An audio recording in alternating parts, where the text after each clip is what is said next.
मुरली अमृत की धारा है धारा, जो देती दुखों से किनारा। मुरली अमृत की धारा है धारा, जो देती दुखों से किनारा। भूले जीवन में हो जाए शिव बाबा मुरली में समझाए। भूले जीवन में हो जाए शिव बाबा। ओम शांति। आज की तारीख है 23 जून 2023 के बाबा के साकार महावाक्य। मीठे बच्चे, तुम सबका प्राण आधार आया है तुम्हें जम घटों के दुखों की पीड़ा से छुड़ाने। वह तुम्हें स्वर्ग का बरसा देता, वह सर्वव्यापी नहीं है। बाबा ने प्रश्न पूछा, इस राजयोग में कौन सा योग सदा कंबाइंड है? बाबा ने उत्तर दिया, इस राजयोग में प्रजा योग सदा ही कंबाइंड है, क्योंकि राजा रानी के साथ साथ प्रजा भी चाहिए। अगर सब राजा बन जाए तो किस पर राज्य करेंगे? सब कहते हैं हम महाराजा महारानी बनेंगे। हम राजयोग सीखने आए हैं, परंतु राजा रानी बनने के लिए तो बहुत हिम्मत चाहिए, पूरा बल होना चाहिए। बाप पर पूरा पूरा बलि चढ़े तब राजाई में जा सके। गीत प्रीतम आन मिलो। प्रीतम आन मिलो, प्रीतम आन मिलो। दुखिया जिया बुलाए, प्रीतम आन मिलो। ओम शांति। प्रीतम को कौन बुलाते हैं? प्रीतमा को सजनी व भक्ति कहा जाता है। बुलाते हैं साजन को, भगवान को अथवा बाप को। इसमें सर्वव्यापी का ज्ञान तो ठहरता नहीं। प्रीतम को बुलाते हैं कि आन मिलो। जीव आत्माएं अपने परमपिता परमात्मा को बुलाती हैं, जो परमपिता परमात्मा आओ रहम करो। स्वर्ग में तो ऐसे नहीं बुलाएंगे, बरोबर यह दुख धाम है तो प्रीतम को बुलाते हैं। प्रीतम भगवान एक है, क्रिएटर एक है, विश्व अथवा सृष्टि का चक्कर भी एक है।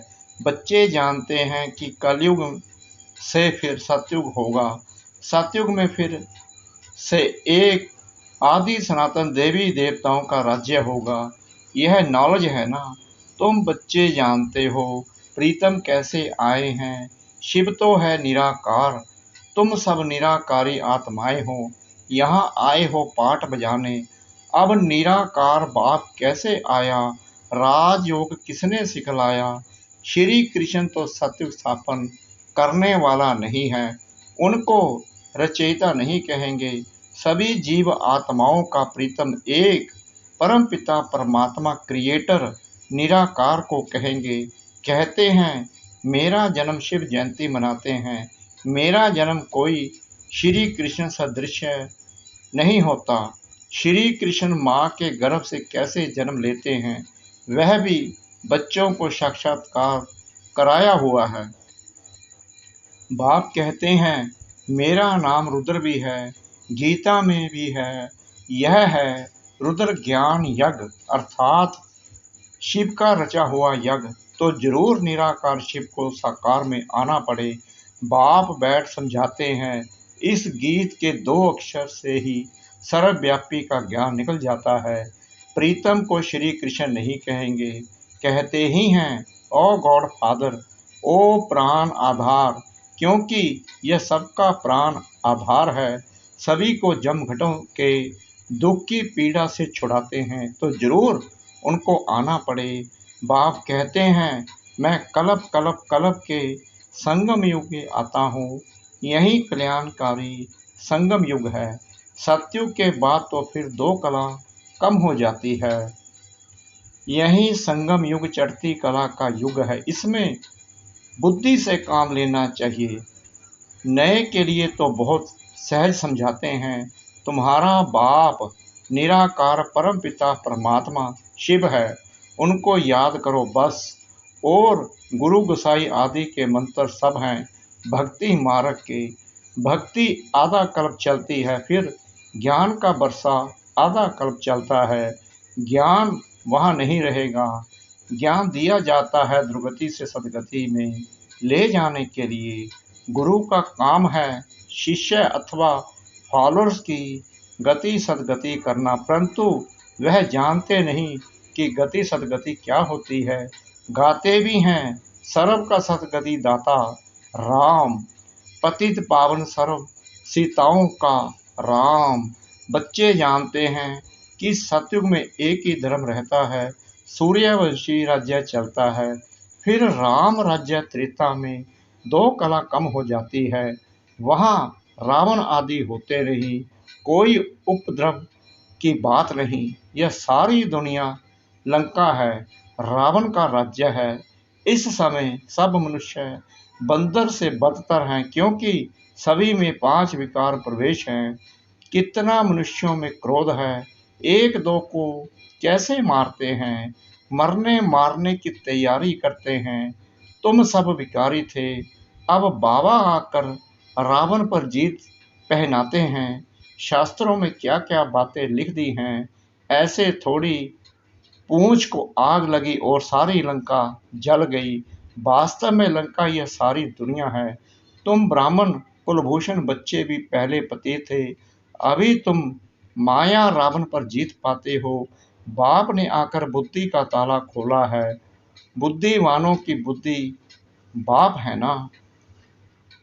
मनुष्य तो क्या क्या बातें सुनाकर माथा ही खराब कर देते हैं। बाप कहते हैं यह फिर भी होना ही है।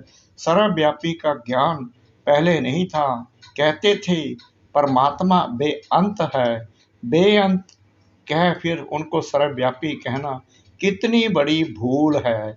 शिवो हम तत्वम कह देते हैं, कभी शिवोहम, कभी फिर ब्रह्मोहम भी कह देते हैं। यह फिर रोंग हो जाता है।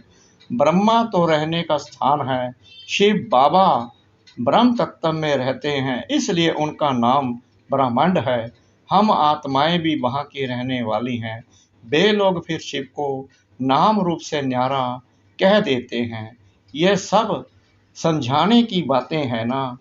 सो भी जब 1 हफ्ता रेगुलर समझे तब ज्ञान से चोल रंग जाए। समझाना है तुम्हारा बेहद का बाप भी है, जिससे भारत को जीवन मुक्ति का बरसा मिलता है, बाकी सबको मुक्ति का बरसा मिलता है। बाप कहते हैं बच्चे अभी नाटक पूरा हुआ, तुम्हारे 84 जन्म पूरे हुए हैं, इतना समय पाठ बजाया है, अब फिर वापिस जाना है। बाप आकर हमारे लिए राजधानी स्थापन करते हैं तो जरूर संगम पर स्थापन हो, तब तो सतयुग में तुम बरसा लो। तुमको कितना अच्छा कर्म सिखलाते हैं। लक्ष्मी नारायण ने क्या किया जो ऐसे ऊंच बने, अभी तुम जानते हो। बाबा राजयोग सिखलाते हैं, सतयुग में थोड़ी सिखलाएंगे, वहाँ तो है ही लक्ष्मी नारायण का राज्य। यह है कल्याणकारी संगम युग। इसमें अच्छी रीति पुरुषार्थ करना है। बाप कहते हैं ये देह का भान छोड़ अपने को आत्मा निश्चय कर मुझ बाप को याद करो। तुम धक्के खाकर थक गए हो। ब्रह्मा मुख वंशावली ब्राह्मण ब्राह्मणियां ही त्रिकालदर्शी बनते हैं। बनाने वाला है बाप, सब दर्शन चक्कर भी तुम फिराते हो। विष्णु कोई त्रिकालदर्शी नहीं है, उन्होंने फिर विष्णु को अलंकार दे दिए हैं। वास्तव में त्रिकालदर्शी तुम ब्राह्मण बनते हो। वर्णों का भी समझाया है, चोटी है ब्राह्मण वर्ण। भारतवासी चित्तर बनाते हैं, चोटी देते नहीं। ब्राह्मण वर्ण गुम कर दिया है। प्रजापिता ब्रह्मा है ना, तो पहले ब्राह्मणों की चोटी होनी चाहिए। अभी तुम मुख वंशावली ब्राह्मण बने हो। गीत में भी सुना, प्रीतम आन मिलो, सर्वव्यापी की बात नहीं। अभी तुम प्रीतमाएं प्रीतम के सम्मुख बैठी हुई हो, प्रीतम अथवा स्वर्ग का वर्षा दे रहे हैं। कितना अच्छा प्रीतम है। कहते हैं श्री कृष्ण ने भगाया पटरानी बनाने, परंतु समझते नहीं पटरानी क्या चीज होती है। अभी तुम जानते हो और स्वर्ग का महाराजा महारानी बनने लिए पुरुषार्थ करते हो। यह राजयोग है, इसमें प्रजा योग कंबाइंड है। सिर्फ राजा रानी थोड़ी बनेंगे। सब कहते हैं महाराजा महारानी बनेंगे। हम आए हैं राजयोग सीखने, परंतु सब थोड़ी महाराजा महारानी बनेंगे। हिम्मत चाहिए, पूरा बल होना चाहिए। भक्ति मार्ग में जब नौदा भक्ति करते हैं तब साक्षात्कार होता है। शिव पर बलि चढ़ते हैं। वास्तव में बलि चढ़ना भी यहाँ की बात है। यह भी समझाया है गीता भागवत रामायण वेद आदि सतयुग त्रेता में होते नहीं। ऐसे नहीं, परंपरा से यह कोई चले आते हैं। यह तो द्वापर से चले हैं, फिर द्वापर में ही बनेंगे। मुसलमानों ने आकर राज्य लिया, मोहम्मद गजनवी ने लूटा। यह सब बातें तुम जान गए हो। हमने ही पूज्य से पुजारी बन अपना मंदिर बनाया तो कितनी हमको मलकियत होगी। 5000 वर्ष की बात है, 100 भी शुरुआत में। फिर भक्ति मार्ग में भी तुमको कितना धन रहता है। जिसने हीरो जवाहरों का मंदिर बनाया उनका अपना महल क्या होगा। नाम कितना ऊंच है, लक्ष्मी नारायण कितने श्रृंगारे हुए दिखते हो। अभी तो बेचारों के पास पैसा नहीं है, आगे तो लक्ष्मी नारायण के लिए हीरो का सब कुछ बनाते थे। बाद में सब लूट फूट ले गए। वहाँ तो सोने की ईंटें होती हैं, तुम उनसे महल बनाते हो। अकल भी अच्छा रहता है, अभी तो बेअकल हैं, तब तो कंगाल हुए है ना। शिव बाबा पर देवताओं पर कितने कलंक लगाए हैं। इसलिए बाबा कहते हैं यदा यदा ही, जब इसमें प्रवेश करूं तब तो ब्राह्मणों को रचूं। ब्रह्मा मुख से भारत में ही आकर ब्राह्मण रचते हैं। विलायत जाऊंगा क्या, जो नंबर 1 पावन पूज्य था अब पुजारी बना है, उनके ही पतित शरीर में आता हूँ। त्रिमूर्ति कहते हैं शिव को निकाल दिया है। त्रिमूर्ति ब्रह्मा का तो अर्थ ही नहीं निकलता। बाबा कहते हैं कलप कलप संगम पर इस तन में आकर तुम ब्राह्मणों को रचता हूँ। तुम ब्राह्मण ब्राह्मणियों का यह सर्वोत्तम युग है। अभी तुम ईश्वरीय गोद में हो, ईश्वर बाबा से बेहद का बरसा लेते हो। जानते हो उनको ही याद करते करते हम उनके पास पहुंच जाएंगे। कहते हैं ना अंत काल जो स्त्री सुमरे, जैसा सुमरे वैसा जन्म मिलता है। यह है अंतकाल का समय। तुमको बाप बैठ समझाते हैं। इस समय मुझ बाप को ही याद करना है। देही अभिमानी भव, अशरीरी भव, अपने को आत्मा निश्चय कर मुझ परमपिता परमात्मा को याद करो। एक जगह निष्ठा में नहीं बैठना है। बच्चे तो चलते फिरते उठते बैठते बाप को याद करते हैं ना। बेहद का बाप कहते हैं और सभी से बुद्धि निकाल, माँ में कम याद करो। इसी में मेहनत है। 84 जन्म लिए, अब यह अंतिम जन्म है। तुम बाप के बने हो तो उसने ही कितने मीठे नाम दिए हैं। बाबा ने संदेशी द्वारा नाम भेजे, वहाँ बहुत अच्छे अच्छे नाम होते हैं। फिर भी वही नाम पढ़ेंगे जो कल पहले पढ़े होंगे। सर्वव्यापी का अर्थ भी समझाना चाहिए ना। सब भगत भगवान है तो फिर उनको मिलेगा क्या, कुछ भी नहीं। अभी तुम ईश्वरीय गोद में हो, ईश्वरीय गोद से तुम ब्राह्मण बनते हो। शूद्र वर्ण खत्म हुआ, यह वर्ण है ही तुम भारतवासियों के लिए। तुम जानते हो हम शूद्र वर्ण से ट्रांसफर हो ब्राह्मण धर्म में आए हैं। ब्राह्मण ब्राह्मणियाँ वही बनेंगे जो कल पहले बने थे। झाड़ वृद्धि को पाता जाता है, कितनी अच्छी अच्छी बातें बच्चों को सुनाते हैं, परंतु माया का तूफान लगने से अच्छे अच्छे बच्चे भी गिर पड़ते हैं। युद्ध तो है ना, तुम सर्वशक्तिमान के बच्चे हो तो माया भी कम नहीं है। आधा कल्प रावण का राज्य है, इस समय माया भी जोर से पछाड़ेगी। इसको तूफान कहा जाता है। हनुमान का मिसाल है ना, तुमको माया के कितने भी तूफान आए परंतु हिलना नहीं है, सदैव हर्षित रहना है। जितना रुस्तम बनेंगे उतना माया जोर से वार करेगी, देखेगी लायक है वह नहीं। कहते हैं बाबा हमने तो काला मुंह कर दिया, काला मुंह हुआ बस बुद्धि को ताला लग जाएगा, धारणा होगी नहीं, क्योंकि बाबा को कलंक लगाया ना। लौकिक बाप भी कहते हैं ना तुम कुल कलंकित हो, बाबा समझाते हैं तुम कभी भी कुल कलंकित नहीं बनना। बाप परम धाम से आए हैं तुमको पढ़ाने, भगवानुवाच मैं राजाओं का राजा बनाने आया हूँ, राजाई जरूर स्थापन होगी। इस समय तुम जितने ब्राह्मण बने हो उतने ही बने थे और बनते रहेंगे। बच्चों को याद रखना है कि उस पारलौकिक बाबा का कोई बाप नहीं है, वह है ही सुप्रीम नॉलेजफुल मनुष्य सृष्टि का बीज रूप चैतन्य पतित पावन रहम दिल नॉलेजफुल ब्लिसफुल। उन पर कोई ब्लिस करने वाला नहीं है, वह खुद ही बाप टीचर सतगुरु है। बेहद बाप के घर में तुम सम्मुख बैठे हो, यह है ईश्वरीय कुटुंब। वृद्धि को पाते जाएंगे, 84 का चक्कर भी बुद्धि में याद है। हम सो देवता इतने जन्म, हम सो क्षत्रिय इतने जन्म, फिर हम सो देवता बनेंगे। माया दुखधाम बनाती है, बाप आकर सुखधाम बनाते हैं। कितना सहज है, खूब पुरुषार्थ करना चाहिए।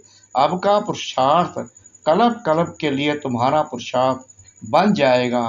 कहेंगे कल्प कल्पांतर हम ऐसा पुरुषार्थ करते आए हैं, मम्मा बाबा भी पुरुषार्थ करते हैं, यहीं फिर पूज्य सो देवी देवता लक्ष्मी नारायण बनेंगे। श्रीमत पर हम श्रेष्ठ से श्रेष्ठ बनते हैं। अच्छा मीठे मीठे सिकला दे बच्चों प्रति माता पिता बाप दादा का याद प्यार और गुड मॉर्निंग। रूहानी बाप की रूहानी बच्चों को नमस्ते। हम रूहानी बच्चों की रूहानी बाप दादा को श्रद्धा भरी प्रेम भरी नमस्ते। शुक्रिया बाबा, शुक्रिया बाबा, शुक्रिया बाबा इस मीठी मीठी मिट्टी मुरली के लिए। धारणा के लिए मुख्य सार। नंबर 1, इस अंत काल के समय में एक बाप को ही याद करने का अभ्यास करना है, अशरीरी बनना है। नंबर 2, कभी भी कुल कलंकित नहीं बनना है, माया के तूफानों में हिलना नहीं है, सदा हर्षित रहना है। वरदान, अपने चेहरे रूपी दर्पण द्वारा मन की शक्तियों का साक्षात्कार कराने वाले योगी तो आत्मा भव जो मन में होता है उसकी झलक मस्तक पर जरूर आती है। ऐसे नहीं समझना कि मन में तो हमारे बहुत कुछ है, लेकिन मन की शक्ति का दर्पण चेहरा अर्थात मुखड़ा है। कितना भी आप कहो हमारा योग तो बहुत अच्छा है, हम सदा खुशी में नाचते हैं, लेकिन चेहरा उदास देख कोई नहीं मानेगा। पा लिया इस खुशी की चमक चेहरे से दिखाई दे, खुश चेहरा नहीं दिखाई दे, खुशी का चेहरा दिखाई दे, तब कहेंगे योगी तो आत्मा। स्लोगन, जब सरल स्वभाव सरल बोल सरलता संपन्न कर्म हो तब बाप का नाम बाला कर सकेंगे। जब सरल स्वभाव सरल बोल सरलता संपन्न कर्म हो तब बाप का नाम बाला कर सकेंगे। ओम शांति।